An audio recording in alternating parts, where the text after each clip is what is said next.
Greetings, my dear brothers and sisters. Life is full of ups and downs, and we all experience various shades of happiness and distress.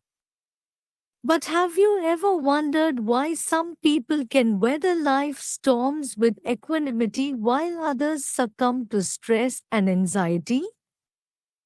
The answer lies in the art of tolerance. Today, I want to share with you the timeless wisdom from the Manusmriti and Bhagavad Gita on how to cultivate this essential quality. The Manusmriti says, one must learn to tolerate happiness and distress without being disturbed. But how do we do that?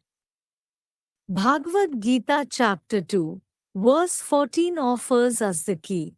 The contact between the senses and the sense objects gives rise to fleeting perceptions of happiness and distress.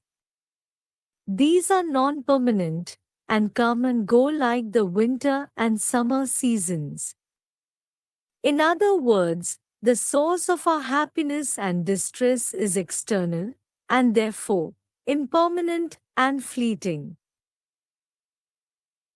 Once, there was a wealthy merchant who lived in a grand mansion filled with luxurious furnishings and expensive possessions.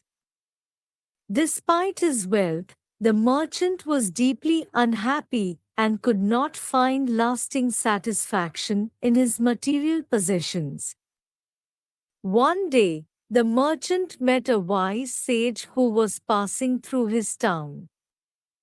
The sage noticed the merchant's troubled expression and asked him what was wrong. The merchant confided in the sage about his struggles with unhappiness despite his wealth. The sage listened thoughtfully and then took the merchant on a walk through the nearby countryside. As they walked, the sage pointed out the beauty of nature all around them, the vibrant colors of flowers, the rustling of leaves in the breeze, and the melody of birdsong.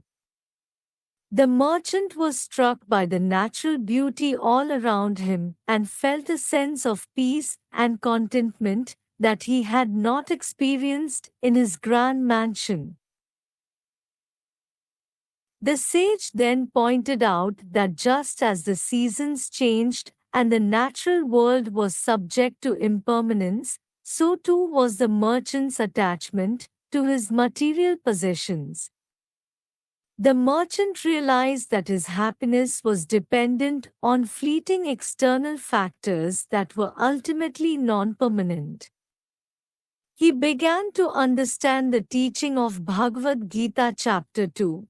Verse 14, that fleeting perceptions of happiness and distress were non-permanent and should be tolerated without being disturbed. From that day on, the merchant made a conscious effort to detach himself from his material possessions and instead focused on cultivating inner contentment and peace.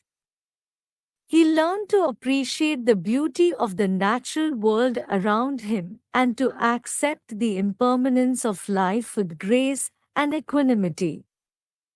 In this way, he found lasting happiness that was not dependent on external factors. The story illustrates the teaching of Bhagavad Gita chapter 2, verse 14, that the contact between the senses and the sense objects gives rise to fleeting perceptions of happiness and distress, and that one must learn to tolerate them without being disturbed. So, what can we do to cultivate the art of tolerance? We need to shift our focus from external sources to internal ones. Instead of relying on external factors such as wealth, status, and relationships for our happiness, we need to cultivate an inner state of contentment and equanimity. This requires a shift in our mindset and lifestyle. The first step is to practice mindfulness and self-awareness. We need to become aware of our thoughts, emotions, and reactions to external stimuli.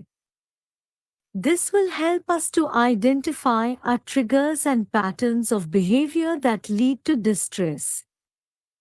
The next step is to develop a regular spiritual practice such as meditation, yoga, or chanting. This will help us to cultivate an inner state of calm and equanimity, which will serve as a buffer against life's challenges. In conclusion, my dear brothers and sisters, the art of tolerance is not about passively accepting whatever comes our way. It's about cultivating an inner state of strength and resilience that can withstand life's challenges. By shifting our focus from external sources of happiness to internal ones, we can develop an unshakable sense of contentment and equanimity. So, let us all strive to become perfect yogis who see the true equality of all living beings and respond to the joys and sorrows of others as if they were our own. May we all master the art of tolerance and live a life of peace, joy, and fulfillment.